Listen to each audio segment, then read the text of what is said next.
വാത്സല്യമുള്ള ഷാലോമിൻ്റെ പ്രിയപ്പെട്ട പ്രേക്ഷകരെ, മരണവും മരണാനന്തര ജീവിതവും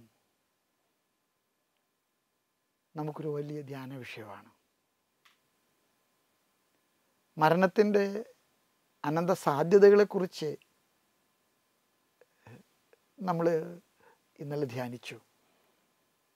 ഈ രണ്ടാം ദിവസം മരണം എങ്ങനെ നമ്മെ തന്നെ ഒരുക്കിക്കൊണ്ട് വിജയപൂർവമാക്കാമെന്ന് നമ്മൾ പരിശോധിക്കണം. ആവിലായിൽ അമ്മ ത്രേസ്യയെക്കുറിച്ച് നിങ്ങൾ കേട്ടിട്ടുണ്ട്. വലിയ വേദപാരംഗതയാണ്. കർമ്മലീത്ത സഭയുടെ നവീകരണത്തിന് വളരെ വളരെ കാരണക്കാരിയായിട്ടുള്ള ആവിലായിൽ അമ്മ ത്രേസ്യയുടെ അഭിപ്രായത്തിൽ മരണം ഈ ലോകത്തിൽ മനുഷ്യൻ എഴുതുന്ന അവസാനത്തെ പരീക്ഷയാണ്. ജീവിതം മുഴുവൻ ഒരു പരീക്ഷയാണ്, അതൊരു വലിയ പരീക്ഷണവുമാണ്. പക്ഷെ മരണം ഇസ് ദ ലാസ്റ്റ് എക്സാമിനേഷൻ. ഞാൻ ഓർക്കുന്നുണ്ട്, ഞാൻ 10ാം ക്ലാസ്സിൽ സെൻറ്റ് തോമസിൽ പഠിക്കുന്ന കാലഘട്ടത്തിൽ ഞങ്ങളുടെ പരീക്ഷ എടുത്ത അവസരത്തിൽ ഞങ്ങളുടെ ഹെഡ് മാസ്റ്റർ ഞങ്ങളോട് പറഞ്ഞ ഒരു ഉപദേശമുണ്ട്. മക്കളെ, നിങ്ങൾ 10ാം ക്ലാസ്സിൽ പരീക്ഷ എഴുതാൻ പോവാണ്. നിങ്ങളുടെ ഭാവി ജീവിതത്തിൻ്റെ വളർച്ചയുടെ മൂലക്കല്ലാണ് ഈ പരീക്ഷ. ഈ പരീക്ഷയ്ക്കൊരു കുഴപ്പമുണ്ട്. ഈ പരീക്ഷ ഇനി രണ്ടാമതൊരു പ്രാവശ്യം എഴുതാൻ നിങ്ങൾക്ക് കഴിയില്ല. അതുകൊണ്ട് തന്നെ ഈ പരീക്ഷ അത്യന്തം ഗൗരവപൂർവം നിങ്ങൾ ഒരുങ്ങണം. നിങ്ങൾക്ക് കിട്ടിയ മാർക്ക് മാറ്റാൻ പറ്റില്ല, നിങ്ങൾക്ക് കിട്ടിയ റാങ്ക് കൂട്ടാൻ പറ്റില്ല. അതുകൊണ്ട് ജാഗരൂകതയോടുകൂടെ നിങ്ങൾ ഈ പരീക്ഷയ്ക്ക് ഒരുങ്ങണം.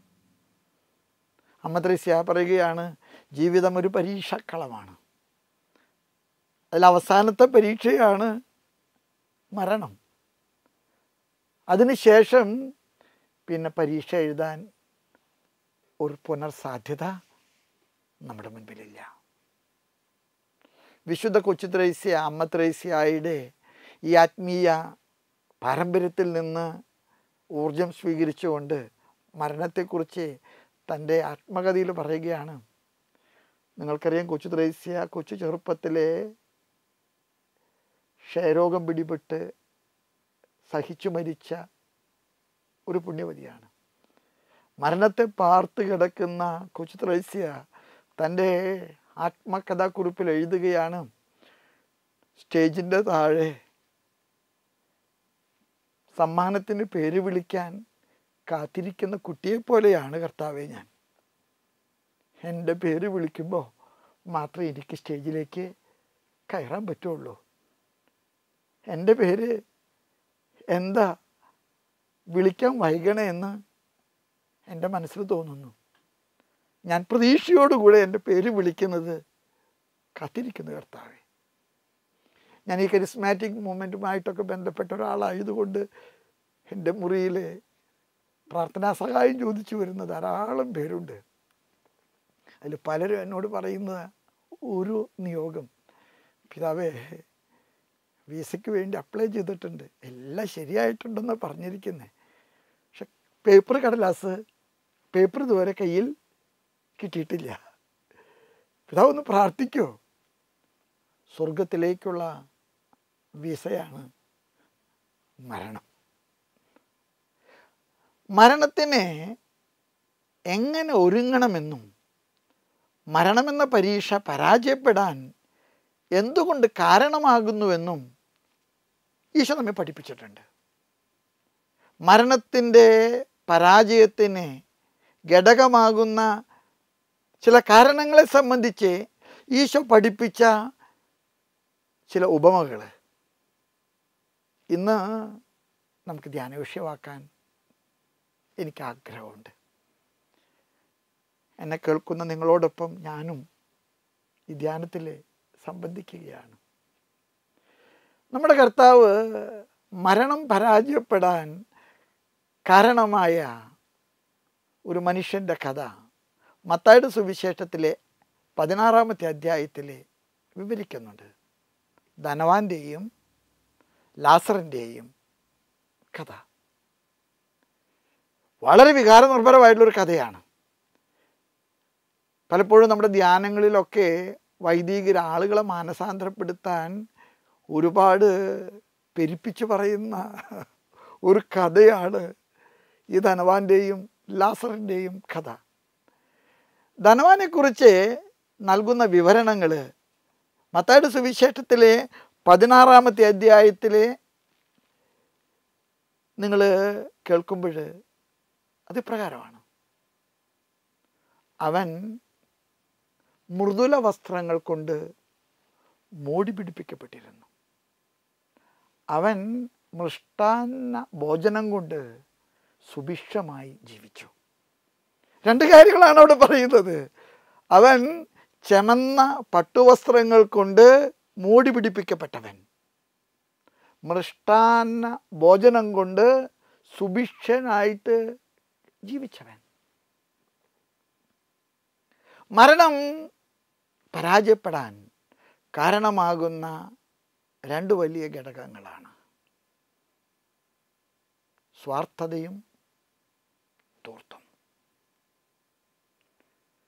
ഞാൻ ഈ അടുത്ത അവസരത്തിൽ ഒരു ടെക്സ്റ്റൈൽ കടയിൽ അവിടെ വാർഷികത്തോടനുബന്ധിച്ച് പ്രാർത്ഥിക്കാൻ പോയായിരുന്നു.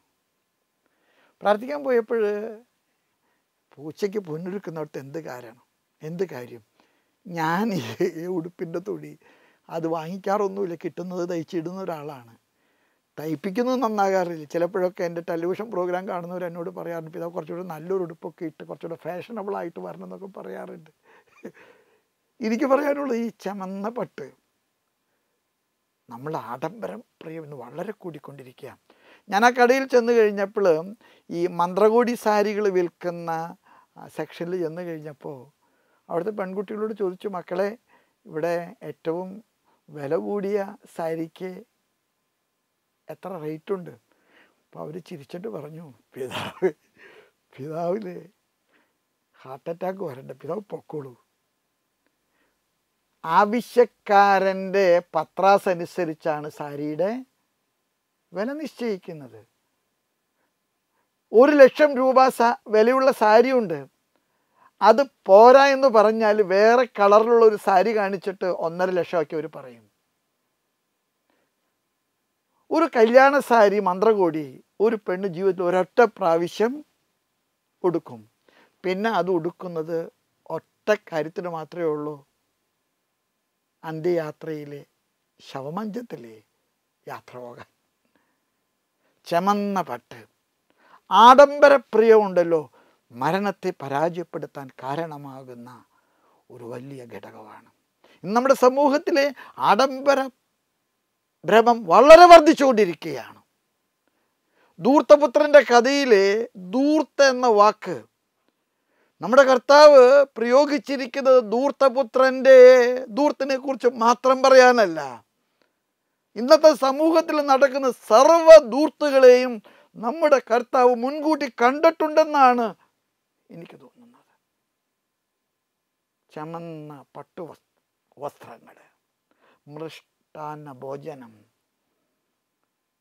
ഇന്ന് ഭക്ഷണം എനിക്കറിയാൻ പാടില്ല, എൻ്റെയൊക്കെ കൊച്ചു ചെറുപ്പത്തിൽ ഭക്ഷണം കിട്ടാനായിട്ട് ഒരുപാട് കൊതിച്ചിട്ടുണ്ട്. ഞാൻ സാധാരണ പ്രസംഗത്തിൽ പറയുന്നൊരു കഥ കേട്ട് മടുത്തൊരു കഥയുണ്ട്. ഞങ്ങളുടെ വീട്ടിൽ 3 മുട്ട 12 പേർക്ക് മുറിക്കുന്ന ഒരു അമ്മച്ചിയുടെ കഥ. നൂല് വെച്ച് പുഴുങ്ങിയ മുട്ട ആദ്യം 1 മുറിക്കും, പിന്നെ അത് കൂട്ടിപ്പിടിച്ച് 1 കൂടെ മുറിക്കും. ഒരു മുട്ടയിൽ നിന്ന് 4 പീസ്, 3 മുട്ടയിൽ നിന്ന് 12 പീസ്, 10 മക്കൾ, അമ്മ, അപ്പൂപ്പൻ, 12 പേർക്ക് ഒരു കഷ്ണം, ഒരു പൂള്. ഇന്ന് നമുക്കറിയാം മനുഷ്യൻ മരിക്കുന്നത് ഭക്ഷണം കിട്ടാഞ്ഞിട്ടല്ല, ഭക്ഷണം കൂടുതൽ കഴിച്ചിട്ടാണ്. മൃഷ്ടാന്ന ഭോജനം കൊണ്ട് തിന്ന് കൊഴുത്ത് തടിച്ച ഒരു മനുഷ്യൻ്റെ കഥ, ആഡംബരങ്ങൾ കൊണ്ട് ജീവിതം ദൂർത്തടിച്ച ഒരു മനുഷ്യൻ്റെ കഥ. നിങ്ങൾക്കറിയാമോ, ആ കഥയിൽ ഇപ്രകാരം പറയുന്നത്, ലാസർ മരിച്ചു, മാലാകമാർ അവനെ അബ്രഹാമിൻ്റെ മടിയിലേക്ക് അകമ്പടിയോടുകൂടെ സംവഹിച്ചു. അതിൻ്റെ താഴെ പറയുന്നത് എന്താണെന്നറിയാമോ? ധനവാൻ മരിച്ചു, അവൻ അടക്കപ്പെട്ടു. ഈ അടക്കപ്പെട്ടു എന്ന വാക്കിന് ഒരു വ്യംഗ്യാർത്ഥം കൂടിയുണ്ട്. അവൻ ഒടുക്കപ്പെട്ടു, അവൻ ഒതുക്കപ്പെട്ടു. പലപ്പോഴും എൻ്റെ ജീവിതത്തിൽ നിങ്ങളോട് പറയാൻ ആഗ്രഹമുണ്ട്, നമ്മുടെ മരണമുണ്ടല്ലോ, അത് ഒരു മഹത്വപൂർണമായിട്ടുള്ള ഒരു പരിവർത്തനമാകണം. എൻ്റെ ജീവിതത്തിൻ്റെ ചിറകുകൾക്ക് സ്വർഗത്തോളം പറക്കാനുള്ള കഴിവ് ലഭിക്കുന്നതാണ് മരണമെന്ന സാധ്യത. എൻ്റെ ജീവിതത്തിന് സ്വർഗത്തോളം പറക്കാൻ, ചിറകുകൾക്ക് ശക്തി ലഭിക്കാൻ, ഞാൻ ഈ ലോകത്തിൽ ജീവിച്ചിരിക്കുമ്പോൾ എൻ്റെ സഹോദരങ്ങളോട്, എൻ്റെ സമ്പത്തിനോട്, എൻ്റെ സാഹചര്യങ്ങളോട് ഞാൻ കാണിക്കേണ്ട ഒരു താപസ മനസ്സുണ്ട്. ലൂക്കായുടെ സുവിശേഷത്തിൽ 12-ാമത്തെ അധ്യായത്തിലെ ധനാഢ്യനായ ഒരു ഭോഷൻ്റെ കഥ നമ്മുടെ കർത്താവ് പറയുന്നുണ്ട്.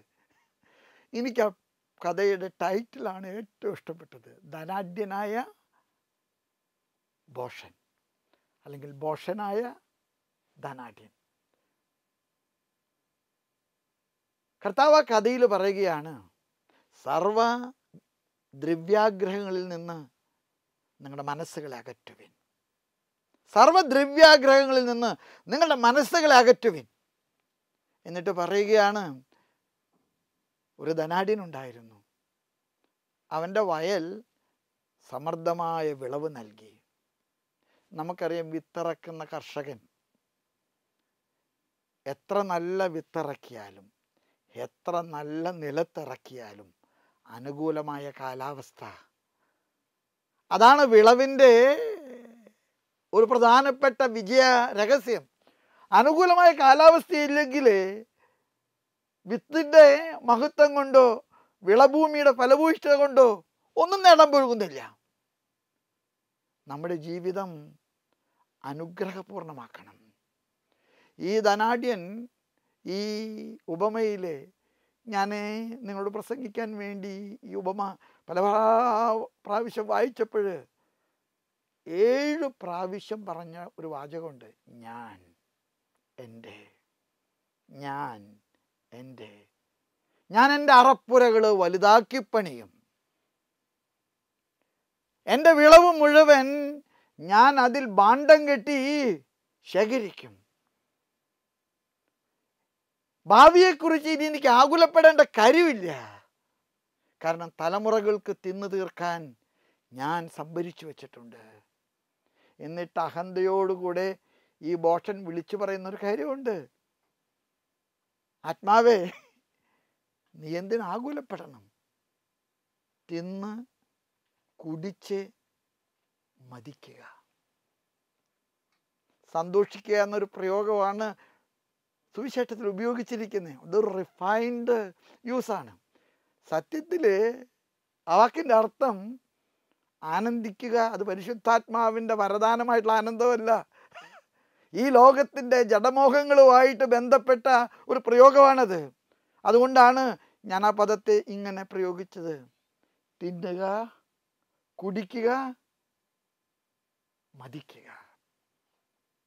നമ്മുടെയൊക്കെ സമൂഹ ജീവിതത്തിൽ ഇന്ന് നിങ്ങൾക്ക് കാണാം, കൊട്ടാരം പോലെയുള്ള വീട് പണിയുന്ന ആളുകൾ. ഞാനത് വെഞ്ചരിക്കാൻ പോകുന്ന സമയത്തൊക്കെ ചിലപ്പോൾ ചോദിക്കാറുണ്ട്, ഇപ്പോൾ ആരൊക്കെ എവിടെ ഉള്ളത്? ഞാനും ഭാര്യയും മാത്രമേ ഉള്ളൂ, മക്കളൊക്കെ പുറത്താണ്, അവരൊക്കെ അവിടെ സെറ്റിൽഡാണ്. അവധിക്കാലത്ത് വരുമ്പോൾ താമസിക്കാൻ ഒരു സ്ഥലം വേണ്ടേ? നമ്മുടെ പള്ളിപ്പണികളും ഞാൻ വിമർശിക്കുകയല്ല. പരിധി വിട്ടു പോകുമ്പോഴൊക്കെ എൻ്റെ മനസ്സിൽ ഈ ബോഷനായ ധനികൻ്റെ ഉമയിലെ പ്രയോഗം, അറപ്പുരകൾ വലുതാക്കി പണിതവരെ, ഭണ്ഡാരങ്ങളിലെ ശേഖരിച്ചവരെ, ഭാണ്ഡം കെട്ടി എടുത്തു വെച്ചവരെ. നിങ്ങൾക്കറിയാം, മന്ന വർഷിച്ചപ്പോൾ മനുഷ്യൻ്റെ സങ്കടം കണ്ട് കർത്താവ് വർഷിച്ചതാ. സ്ത്രീകളുടെ ഒരു പ്രത്യേകത പറയുകയാണ്, അവരെ അത് തിന്നില്ല, അവർ ചാക്കുകളിൽ കെട്ടി സൂക്ഷിച്ചു എന്നാണ് പുറപ്പാടിൻ്റെ പുസ്തകത്തിൽ പറയുന്നത്. ചാക്കുകളിൽ കെട്ടി അവർ സൂക്ഷിച്ചു. യഹോവയായ കർത്താവ് അവരോട് ചോദിച്ചു അത്രേ, എന്തുകൊണ്ടാണ് നിങ്ങളത് ചാക്കിൽ കെട്ടി സൂക്ഷിച്ച്? അവർ പറഞ്ഞ മറുപടി എന്താണെന്നറിയാമോ? ഒരുപക്ഷെ നാളേക്ക് അത് കിട്ടിയില്ലെങ്കിലോ. നാളേക്ക് വേണ്ടി സംഭരിക്കുന്ന നമ്മൾ, ഈ ഭൂമിയിലെ നാളേക്ക് വേണ്ടി സംഭരിക്കുന്ന നമ്മൾ, ആ ധനാഢ്യനായ ബോഷനോട് കർത്താവ് ചോദിച്ചൊരു ചോദ്യമുണ്ട്. ആ ചോദ്യത്തിന് മറുപടി പറഞ്ഞാൽ നമ്മുടെ ജീവിതത്തിൽ നമ്മൾ വളരെ നോർമലാകും. ധനാഢ്യനോട് ചോദിച്ച ചോദ്യം ഇതാണ്, ബോഷ, ഈ രാത്രിയിൽ നിൻ്റെ ആത്മാവിനെ നിന്നിൽ നിന്ന് ഞാൻ എടുത്താലേ നീ ശേഖരിച്ച് വെച്ചിരിക്കുന്നതൊക്കെ ആരുടേതായിരിക്കും? ബോഷ, ഈ രാത്രിയിൽ നിൻ്റെ ആത്മാവിനെ നിന്നിൽ നിന്ന് ഞാൻ എടുത്താലേ നീ ശേഖരിച്ച് വെച്ചിരിക്കുന്നതൊക്കെ ആരുടേതായിരിക്കും? ഒരുപക്ഷെ എനിക്ക് തോന്നുന്നു ഈ കഥയിലും കർത്താവ് നമ്മുടെ മുൻപിൽ വയ്ക്കുന്ന ഒരു വലിയ പാഠമുണ്ട്. നിൻ്റെ പണം, നിൻ്റെ ബുദ്ധി, നിൻ്റെ ആരോഗ്യം, നിൻ്റെ സൗന്ദര്യം, ഇതെല്ലാം പുറമേനിയാണ്. അകത്തൊരാത്മാവുണ്ട്. ആ ആത്മാവിനെ രക്ഷിക്കാൻ ഈ ബാഹ്യ ഘടകങ്ങൾ അനുകൂലമാക്കാൻ നിനക്ക് കഴിയുന്നില്ലെങ്കിൽ നിന്റെ ജീവിതം അമ്പിപരാജയമാണ്. എനിക്ക് പരിചയമുള്ള ഒരു ഡോക്ടറുണ്ട്. ആ ഡോക്ടർ ഇപ്പോൾ വളരെയേറെ പരിവർത്തനപ്പെട്ട ഒരു പുതിയ മനുഷ്യനാണ്. അയാൾ ഏറെ ബുദ്ധിമാനായിരുന്നു. അയാൾക്ക് SSLCക്ക് റാങ്ക് ഉണ്ടായിരുന്നു. മെഡിക്കൽ കോളേജിൽ മെറിറ്റിൽ കിട്ടിയിട്ടുള്ളതാണ്. അയാളുടെ ഭാര്യ അതീവ സുന്ദരിയായൊരു സ്ത്രീയാണ്. ഈ മനുഷ്യൻ 10 പൈസ ഒരാൾക്ക് സഹായം ചെയ്യില്ല. രാവിലെ 5 മണി തൊട്ട് അയാളുടെ വീടിൻ്റെ മുമ്പിൽ ആളുകൾ ക്യൂ ആണ് ടിക്കറ്റ് കിട്ടാനായിട്ട്. അയാളുടെ ഭാര്യ വലിയൊരു സ്പെഷ്യലിസ്റ്റാണ്, ശിശുരോഗ വിദഗ്ധ. 2 പേർക്കും ഒരു ദിവസം എന്തുമാത്രം കിട്ടുമെന്ന് ചോദിച്ചാൽ എനിക്കറിയാൻ പാടില്ല. പലപ്പോഴും ഞാൻ പല പാവങ്ങളെ ഓരോ കാര്യങ്ങൾക്ക് വേണ്ടിയൊക്കെ വിട്ടിട്ടും ഒന്നും കിട്ടാറൊന്നുമില്ല. അയാൾ മാനസാന്തരപ്പെടാനൊരു കാരണമുണ്ടായിരുന്നു. അയാൾക്ക് ആദ്യം ഒരു കുഞ്ഞുണ്ടായി. ആ കുഞ്ഞിനെ അയാൾ ഇഷ്ടത്തോടുകൂടെ സ്വീകരിക്കാൻ പ്രാർത്ഥിച്ചു എന്ന് പറയുന്നതിനേക്കാൾ കൂടുതൽ ഈ ധനാഢ്യനായ ബോഷൻ പറഞ്ഞതുപോലെ ഒരു അഹന്ത പറഞ്ഞു. അയാൾ ഒരു അല്പം വെള്ളമൊക്കെ അടിച്ചിരിക്കുന്ന നേരത്തെ ഭാര്യയോട് തമാശന് പറഞ്ഞു, എടി, ദൈവം പോലും സൃഷ്ടിച്ചപ്പോൾ ഇപ്രകാരം പറഞ്ഞു, നമുക്ക് നമ്മുടെ സ്വന്തം ഛായയിലും സാദൃശ്യത്തിലും മനുഷ്യനെ സൃഷ്ടിക്കാം.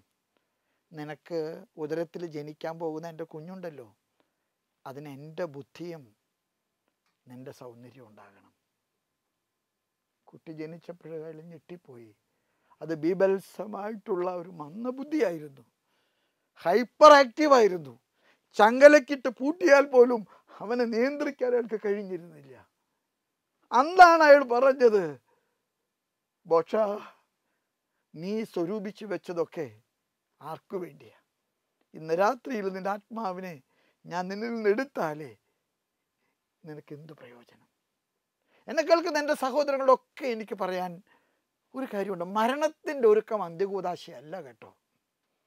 അങ്ങനെ ഒരു പേര് പറയുന്നുണ്ട്, അന്ത്യകൂദാശ. അതായത് അവസാനം പോകുമ്പോഴേ എല്ലാ പാപഭാരവും കൂടെ ഈ ബാങ്കിൽ നിന്നൊക്കെ കർഷകർക്കും കടക്കാർക്കും ഗവൺമെൻറ് കടബാധ്യതകൾ ഒഴിവാക്കി കൊടുക്കുന്നത് പോലെ ദണ്ഡവിമോചനങ്ങൾ ലഭിച്ചിട്ട് സന്തോഷമായിട്ട് വീട്ടിൽ നിന്ന് സ്വർഗത്തിലേക്ക് പോകാമെന്ന് കരുതുന്ന ധാരാളം ബോഷരായിട്ടുള്ള മനുഷ്യരെ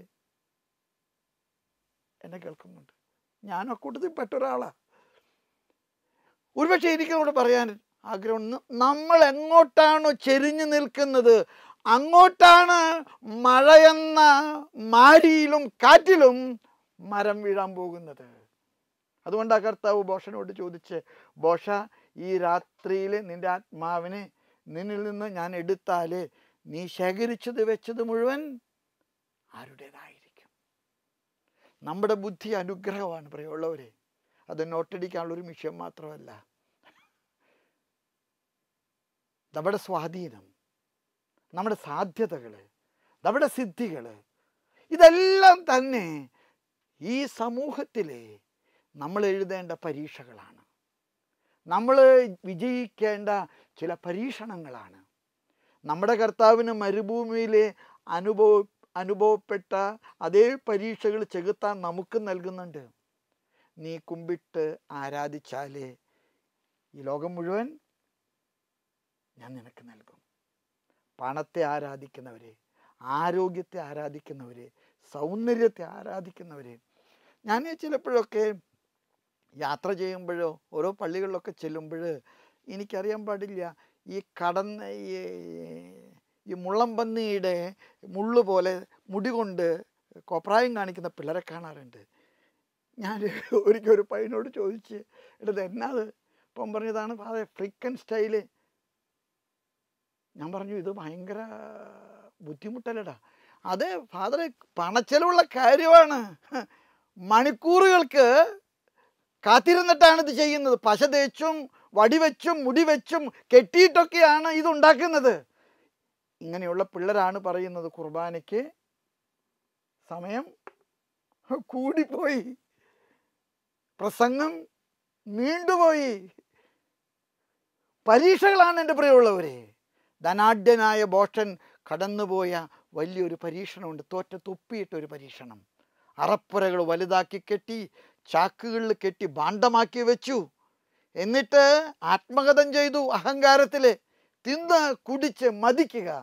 ഒന്നിനെക്കുറിച്ച് നീ പേടിക്കേണ്ട, ഒന്നിനെക്കുറിച്ച് നീ ചിന്തിക്കേണ്ട. മരണം എൻ്റെ ജീവിതത്തിൻ്റെ മുൻപിലെ വലിയ ചോദ്യപേപ്പറാണ്. ഞാനൊരിക്കൽ മിഷനാസ്പത്രിയിൽ നിന്ന് ലൂർദ് പള്ളി, ഞങ്ങളുടെ കത്തീഡ്രൽ പള്ളിയിലൂടെ ക്രോസ് ചെയ്തിട്ട് ബിഷപ്സ് ഹൗസിലേക്ക് നടന്നു പോകുമ്പോൾ യങ് കപ്പിൾസ്, വളരെ യൗവനയുക്തരായിട്ടുള്ള 2 ഭാര്യ ഭർത്താക്കന്മാരെ ഒരു പുത്തൻ കാറ് വാങ്ങിച്ചിട്ട് അതുമേ ചാരി നിന്ന് ലൂർദ് പള്ളിയിലെ കുർബാന കാണുന്നു. ഞാൻ അവരെ നോക്കി പ്രാർത്ഥിച്ചു, കർത്താവേ, അവർ അൾത്താരയിൽ നോക്കി പ്രാർത്ഥിക്കുന്നതിന് പകരം ആ പള്ളിയുടെ വലതുവശത്തുള്ള സിമിത്തേരിയെ നോക്കി ഒരു 5 മിനിറ്റ് പ്രാർത്ഥിച്ചിരുന്നുവെങ്കിൽ അവരുടെ ജീവിതത്തിൽ മാറ്റം ഉണ്ടായേനെ.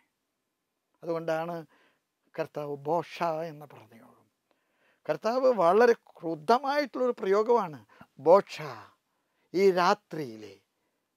രാത്രിയിലെ നിന്റെ ആത്മാവിനെ ഞാൻ എടുത്താലേ ആരുടേതായിരിക്കും നീ ശേഖരിച്ച നിന്റെ വസ്തുവകകൾ? സ്നേഹമുള്ളവരെ, മത്തായിയുടെ സുവിശേഷത്തിലെ നമ്മുടെ കർത്താവ് മരണമെന്ന യാഥാർത്ഥ്യത്തിൻ്റെ ഒരുക്കത്തിന് നമ്മളെ സഹായിക്കുന്ന ഒരു കഥ പറഞ്ഞിട്ടുണ്ട്. അതാണ് താലന്തുകളുടെ കഥ. വൈദികർ മരിച്ച് അവിടെ ശവസംസ്കാര കർമ്മത്തിലെ 3-ാം ഭാഗത്തിൽ അർപ്പിക്കുന്ന വിശുദ്ധ കുർബാനയിൽ വായിക്കുന്നത് ഈ മത്തായിയുടെ സുവിശേഷം 25-ാമത്തെ അധ്യായത്തിലെ താലന്തുകളുടെ കഥയാണ്.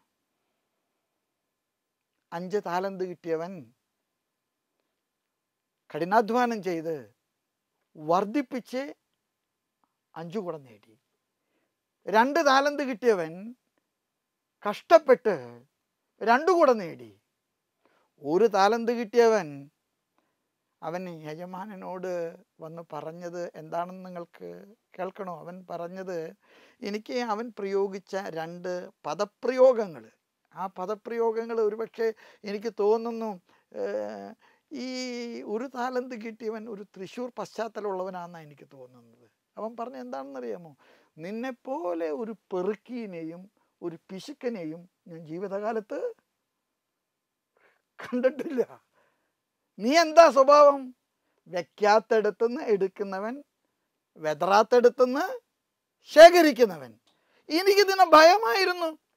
അതുകൊണ്ട് നീ തന്ന താലന്ത് തുരുമ്പ് പിടിക്കാതിരിക്കാൻ ഞാൻ തുണിയിൽ കെട്ടി മണ്ണിൽ കുഴിച്ചിട്ടു. കർത്താവ് ചോദിച്ചൊരു ചോദ്യമുണ്ട്.